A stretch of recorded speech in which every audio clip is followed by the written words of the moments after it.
Me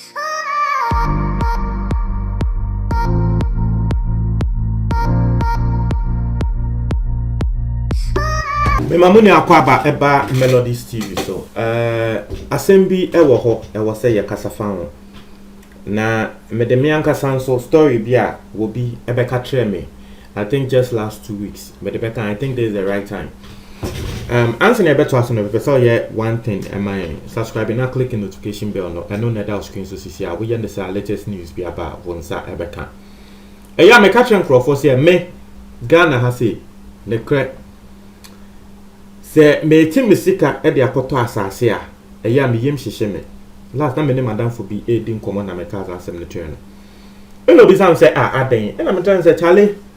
isi ade Ghana ayi obekwa akoto asase bi ebe ye o se wasase obekwa akohwe no na masa asase ne nkrofo 3 nko a obi de langa beba bebo asase ne so enye easy na ne nemu no ene incline eye pantan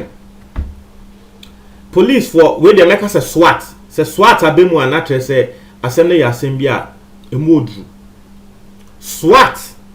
ache 16 armed land guards you say land owners wo mo pantan ho no sa land guards say nia wo mo ho mo adwen no enye easy na asase ba ko nkrofo kon asase ne ho no na sa land guards yesi osu hini bia yetu na efi ade so ewo osu wono ye friend ni jata na wono na ode land guard foyi kwa asase ne so a na tre se wo mo ha omo a asase ne eye omo de no omo asase ne ye omo de no wo mo abrewu. This is not the only group adebia wo mo be ha omo. There's also some other group of land guards bia wo mo be ha omo wa asase ne so nti omo wa asase no so ka se da bi ya mpene said they be there different group of land guards be higher asase ya yankasa ya to uko ha we se ne dia uko ha we se ne dia nti wo mo ankasa so epe workers bi a sa asase ne so se land guards ne ba wo mo so workers no ene land guards no esi so wo mo de face opa ema ebedu baby police for kra be chi the land owners workers no because you see ye chi land guards nti na ye wo mo say workers no so eka land guards ne ho and sana land owners so ekoka se dabi we mu na e protect asase na mayen sa pantan asase no chese ya sin tokwa nkrofo kun asase ne ho na nye easy enda obekona say langas na say chese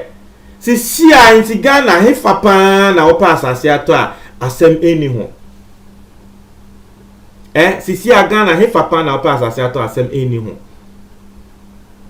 Just last month me mechanic obia me car fitter obia me car nya problem me friend no obehwe ma me wo ho na oba obehwe problem bia ma me no ka se ono kra wo se wo ye ntem na wo kwa kasoa na me se na kasoa ko peden wo ni nua panyi eye policeman o se ni nua panyi na sa se e wo kasoa obi abeji asase no esi ni dan wo so nti oni ni nua panyi eye policeman wo mo eko na me ka den se sa kasoa ho na ye na langat nsense minti je se ni nua panyi wo ye policeman kra ye de edi no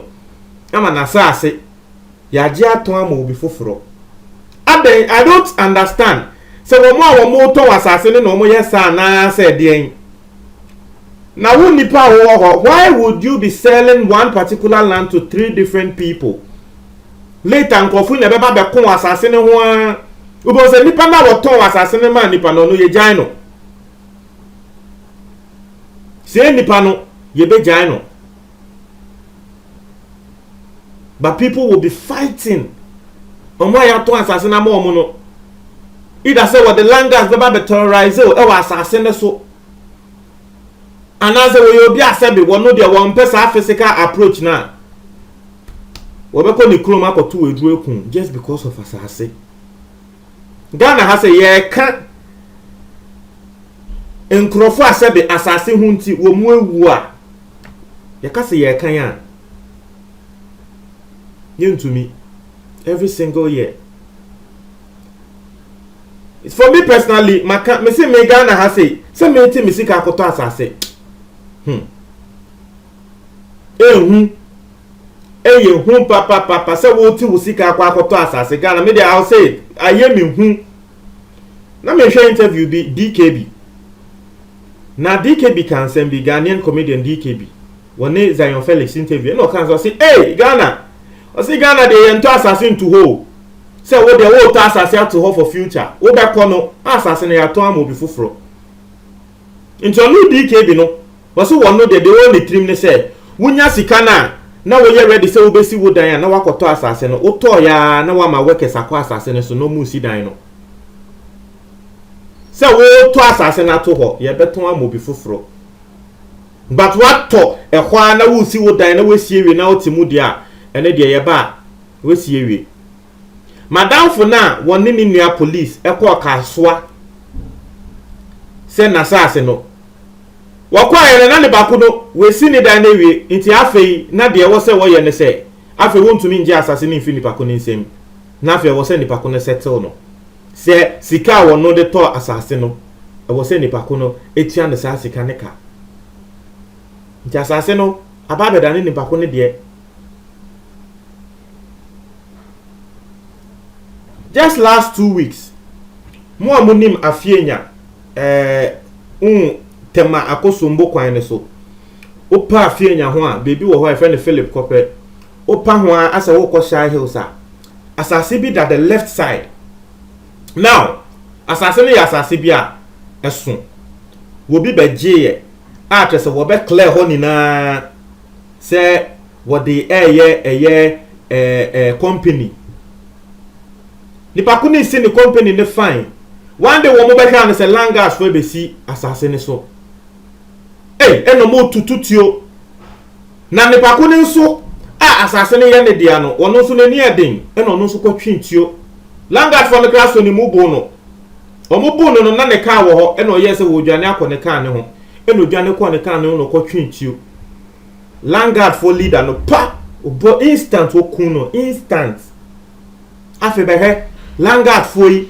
ene sa abranche ye asase ye ne dia na nko de be ye company na asase no wo bechi ye no wo de besi I heard say aluminium company say na nko besi wo ho wo ye structures say wo si company no months ni o be ye 4-5 months at say wo ko and at say all of a sudden one day langas be aba asase ne so say won say won tun fi asase ne so just like that wonim hwe wonim onikra wo agi asase ne fi nsem enam so ema wono nso kwatwi tio fi ne kan mu ebo langard panyin ni tio ekun no na afi be he langard fo no wo mo toto abranche yi tio saa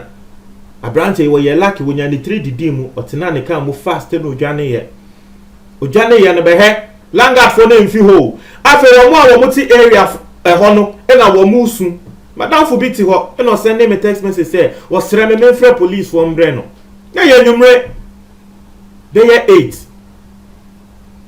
gunshots. They were just firing gunshots. Sa branch na wo kun wo Langard leader no we dwane ko na so still wo mo area ho no mo to gunshots. And the branch wo bo Langard leader need you know or that prison because of Nankasa e ko reporting ne ho. No sro say fifia Langard for no be to me trace no. Na wo ma ba attack ne family. To ko reporting ne ho na fe police for eba eho to say obi akoto na asase a wode ye ne company obi foforo ase bi asase ne so hu ne say ene de wa send Langard for say wo mombra ho embe say nyama Langard for no so mo ba wo mo bisa ohwe o because so the crowd wo tia wo mo no e na wo mo ne no eye adwuma nti Langard ne de oba wo mbisa ohwe wo di agra wo bo otio ana odi bibi ball e proud. There are policemen who have suffered in the hands of Langard.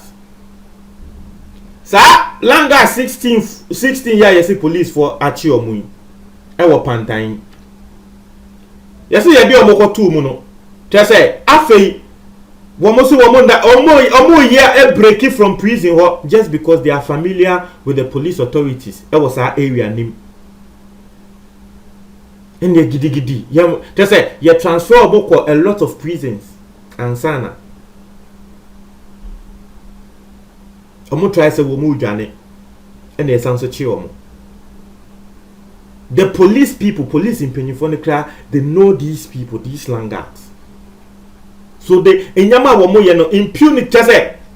ade a wo be ye no beka say inti Ghana just say emra e wo man we mu obeye